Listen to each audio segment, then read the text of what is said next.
കോഴിക്കോട് ജില്ലയിൽ ഏറ്റവും അധികം ജലക്ഷാമം നേരിടുന്ന ബ്ലോക്ക് പഞ്ചായത്തുകളിലൊന്നായ കുന്നമംഗലം ബ്ലോക്ക് പഞ്ചായത്തിൽ നീർച്ചാലുകളുടെ ഡിജിറ്റൽ മാപ്പിംഗ് പ്രവർത്തനങ്ങൾക്ക് തുടക്കമായി. ബ്ലോക്ക് പഞ്ചായത്ത് പരിധിയിലെ മുഴുവൻ നീർച്ചാലുകളും കണ്ടെത്തി അവ പുനരുജ്ജീവിപ്പിക്കാൻ ആവശ്യമായ നടപടികളാണ് പദ്ധതി കൊണ്ട് ഉദ്ദേശിക്കുന്നത്. ഹരിത കേരള മിഷന്റെ സഹായത്തോടെയാണ് നീർച്ചാലുകൾ വീണ്ടെടുക്കാൻ നടപടി ആരംഭിച്ചത്.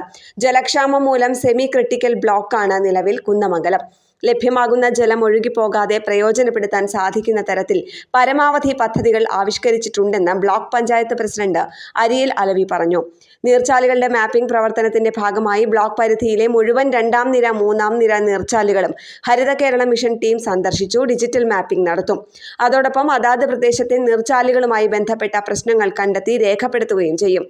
ഇത്തരത്തിൽ തയ്യാറാകുന്ന റിപ്പോർട്ട് ഭാവിയിൽ പദ്ധതികൾ വയ്ക്കുമ്പോഴും മറ്റും ഉപയോഗപ്പെടുത്താനാവുന്നതാണെന്നും പ്രസിഡന്റ് പറഞ്ഞു.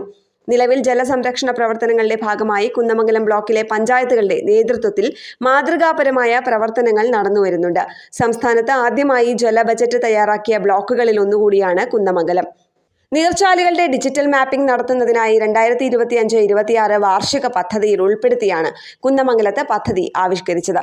നീർച്ചാലുകളുടെ ഡിജിറ്റൽ മാപ്പിംഗ് ബ്ലോക്ക് പഞ്ചായത്ത് തല ഉദ്ഘാടനം കൊടിയത്തൂർ ഗ്രാമപഞ്ചായത്തിലെ മുള്ളൻമട കല്ലംതോട് നടന്നു.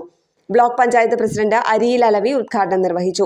കൊടിയത്തൂർ ഗ്രാമപഞ്ചായത്ത് പ്രസിഡന്റ് ദിവ്യ ഷിബു അധ്യക്ഷത വഹിച്ചു. Block panchayat vice president Maimoona Kadukkancheri, panchayat vice president Fazal Kodiyathur, standing committee അധ്യക്ഷ MK Nadeera, panchayat standing committee അധ്യക്ഷരായ ആയിഷ ചേലപ്പുറത്ത്, മറിയംകുട്ടി ഹസൻ, ബ്ലോക്ക് പഞ്ചായത്ത് അംഗങ്ങളായ KP സൂഫിയാൻ, സുഹ്റ വെള്ളങ്ങോട്ട്, മഹാത്മാഗാന്ധി ദേശീയ ഗ്രാമീണ തൊഴിലുറപ്പ് പദ്ധതി AE Deepesh, Haritha Kerala mission resource പേഴ്സൺമാരായ രാജേഷ്, വൈഷ്ണവി, പ്രദേശവാസികളായ നിസാർ, റംഷാദ്, യാസിർ തുടങ്ങിയവർ സംബന്ധിച്ചു. കേരള പ്രണാമം, കോഴിക്കോട്.